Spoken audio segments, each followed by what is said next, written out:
Hello everyone and welcome to my channel Inspo Vibes with SK.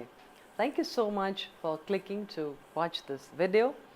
And today's story is about a friend of mine who has inspired me for the last 30 odd years. Her name is Scarlet and she was born in 1936. What? 1936?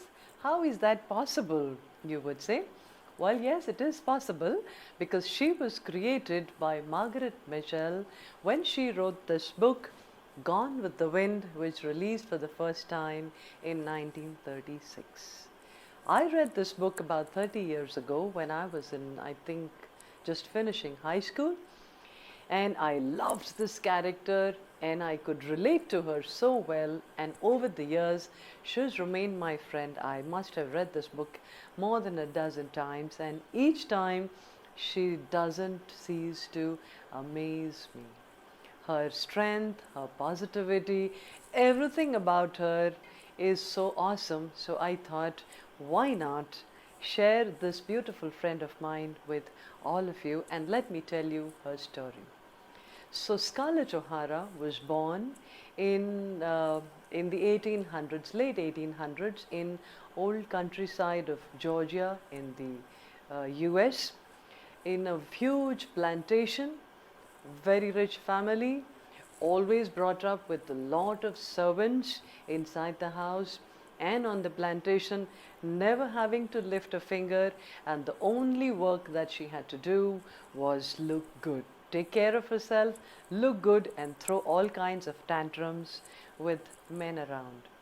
Now, from that kind of a life, and with the tiny little waist of 17 inches, and yes, that used to be the talk between me and my friends when we were in 12th standard. How can somebody have such a tiny waist? So, from that dainty darling Scarlet, when the Civil War hits America, and all the estates, plantations are raided by the soldiers. If not the soldiers, then the runaway slaves from other plantations who are on a rampage, and then freak soldiers who are just simply trying to make the most and take advantage of the war and loot. She goes around to, yes, cooking in the kitchen, putting the food on the table for a family every day, even going out into the plantation and doing menial daily labor's job. When once there was a freak soldier who walked into their home and she saw that he was threatening her sisters, she did not think twice before picking up the gun and shooting him down. And then I remember one incident in the book very clearly over the others, and that is when she's really in a state of dire poverty and needs some help. So there is this gentleman called Captain Red Butler, a street smart scoundrel as people would call him, extremely rich, well connected, very practical man with a very dark sense of humor, who secretly loved Scarlet throughout the book, mind you, but never told her that till the end. So she knows that he is the only one at that time who's going to help her out.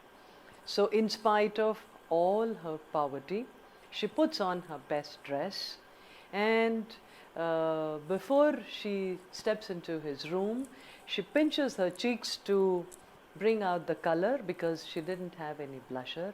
She bites her lips to make them look red because she didn't have any lipstick to put on them. And then she looks at herself in the small hand mirror. Mind you, everything else outside changed. Her nails would have broken. She didn't have lipstick or makeup. She didn't have any of the fine clothing. But the look in her eyes, that steely determination, that will, that whatever happens, I'm going to survive, I'm going to stand up for my family, and I'll do what it takes because I'm a survivor. And that look is what really amazed me about her. And then she goes inside, he makes a proposal, and so the story carries on. Her childhood love was Ashley Wilkes, the extreme opposite of Red Butler. Throughout the book, she's secretly in love with him. She tries everything possible to win his love, but doesn't succeed. But she does succeed in becoming rich once again. She sets up a business of a sawmill at a time when women would sell their expensive chinaware and silverware simply to buy food and take to their homes, because the men had gone to war and these women didn't have any other skill to make money. Here was Scarlett O'Hara not only not selling her houseware, but she set up a business and did a mighty good job of making it succeed.